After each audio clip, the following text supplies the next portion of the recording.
El libro de Hechos.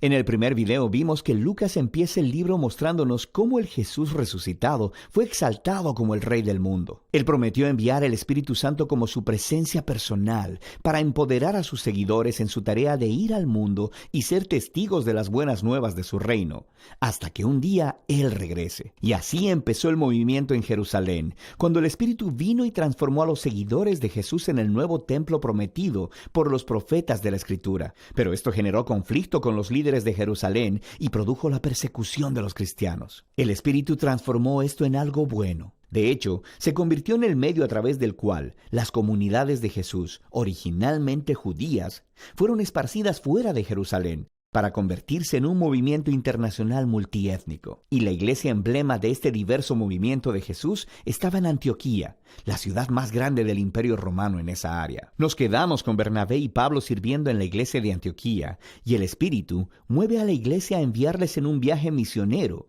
lo que abre toda una nueva sección en el libro. Las historias de Pablo y sus colaboradores viajando a diferentes ciudades en el Imperio Romano, anunciando las buenas nuevas de que Jesús es Rey. La primera misión es al interior de lo que se conoce como Asia Menor, que se encuentra en la Turquía moderna, y termina con una reunión importante de los apóstoles de vuelta en Jerusalén. La segunda misión es a través de Asia Menor y luego hacia la antigua Grecia. La tercera misión es a través de ese mismo territorio y concluye con el viaje de Pablo de vuelta a Jerusalén. Ahora, al contar todas estas historias, Lucas ha resaltado un número de temas importantes por medio de la repetición. Primero tenemos la misión continua a Israel.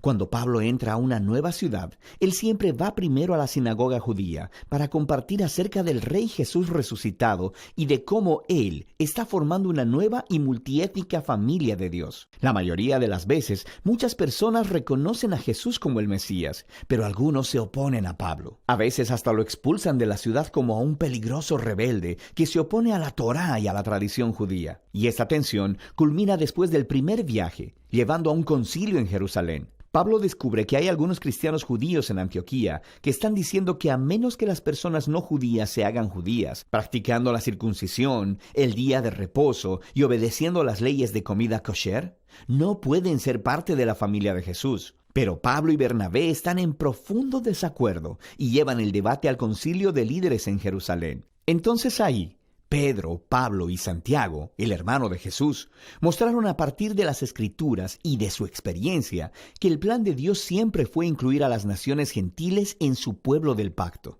Así que ellos escriben una carta pidiendo a los cristianos no judíos que dejen de participar en los sacrificios paganos del templo, pero no les requieren que adopten una identidad étnica judía o que obedezcan las leyes de la Torá. Esta decisión fue completamente revolucionaria para la historia del movimiento de Jesús. Jesús es el Mesías judío, pero también es el Rey resucitado de todas las naciones. Así que ya la membresía dentro de su pueblo no se basa en la identidad étnica o en seguir las leyes de la Torá. Simplemente se basa en confiar en Jesús y seguir sus enseñanzas. Y esta realidad multiétnica del movimiento de Jesús nos lleva al siguiente tema que Lucas quiere que veamos en estos viajes misioneros: el choque de culturas entre los primeros cristianos del mundo griego y romano. Lucas registra varios choques en Filipos, Atenas y Éfeso. Pablo va y anuncia a Jesús como la revelación del único Dios verdadero y como Rey del mundo, que muestra a todos los dioses e ídolos como impotentes y fútiles. Y su mensaje es consistentemente visto como subversivo del estilo de vida romano y se le acusa de ser un peligroso revolucionario social. Estas historias muestran cómo las comunidades de Jesús, multiétnicas y monoteístas, no encajaban en ninguna caja cultural conocida por el pueblo romano. El mundo antiguo nunca había visto nada como ellos, y los cristianos despertaron más que solo sospechas. Otro tema que Lucas repite es cómo Pablo y los cristianos son constantemente acusados de rebelión y hasta traición contra el César, el emperador romano. Las personas entendieron correctamente a Pablo. Él anunciaba que había otro rey, Jesús. Y también vieron correctamente que la manera de vivir cristiana retaba muchos de los valores culturales romanos. Pero cada vez que Pablo es arrestado e interrogado frente a los oficiales romanos, ellos no ven ninguna amenaza y lo liberan. Estas historias nos muestran la paradoja que la iglesia primitiva presentaba al mundo. Era un movimiento mesiánico judío, pero era étnicamente diverso, lleno de comunidades que trataban como iguales a los hombres y a las mujeres, a los ricos y a los pobres, y a los esclavos y a los libres. Y todos ellos confesaban su lealtad solo al Rey Jesús y no a ningún otro dios o rey. Así que su mismísima existencia ponía de cabeza los valores centrales de la cultura romana. Pero los cristianos no representaban ninguna amenaza militar, porque Jesús les enseñó a ser personas de paz. Así que, del único crimen que Pablo y los cristianos pueden ser acusados es no conformarse al status quo.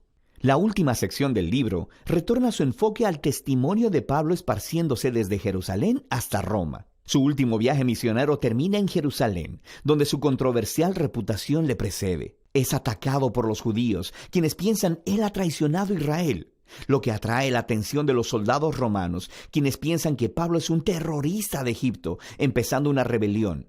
Así que lo arrestan. De aquí, Pablo es sometido a juicio. Primero delante de los líderes judíos del Sanedrín en Jerusalén. Luego delante de una serie de líderes romanos en Cesarea. Allí está el gobernador Félix, quien remite el caso de Pablo al siguiente gobernador, Festo, quien eventualmente trae a Pablo delante del rey Agripa. Él termina en prisión durante años, aunque los cargos en ninguno de los tribunales fueron probados, porque lo que estaba haciendo era anunciando su esperanza en la resurrección que ha sido cumplida en el Rey Jesús. Esto difícilmente puede ser probado como un crimen, pero a este punto, el sistema legal romano no puede simplemente liberarlo, así que Pablo termina apelando a la Suprema Corte de Roma. Ahora, uno podría pensar que todo este tiempo en prisión sería un contratiempo, porque su pasión es andar por los caminos iniciando nuevas comunidades de Jesús. Pero en este libro, el Espíritu orquesta todo para bien. Así que el encarcelamiento le da a Pablo tiempo para escribir sus cartas apostólicas más importantes, y éstas se convierten en la forma en que su legado misionero continuará por mucho tiempo después de su muerte. Eventualmente Pablo es transferido a una prisión en Roma, y después de un aterrador viaje a través del Mediterráneo donde casi muere, Pablo termina en arresto domiciliario en Roma, esperando su retardado juicio. De manera que en una casa bastante bonita, es capaz de ser anfitrión de reuniones regulares que alcanzan a judíos y gentiles. Y las últimas palabras del libro son acerca de cómo Pablo está anunciando el reino de Dios y enseñando con denuedo todo acerca del Señor Jesús, el Mesías, sin ningún impedimento.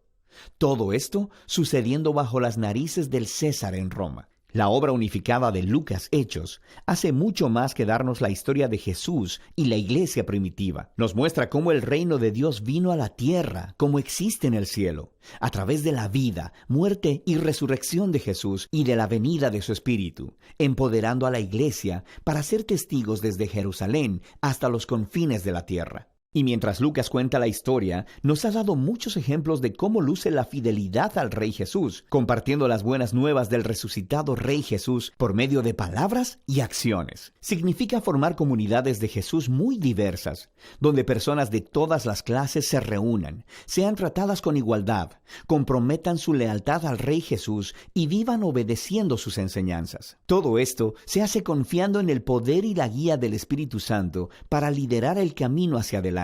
Y de eso se trata el libro de Hechos.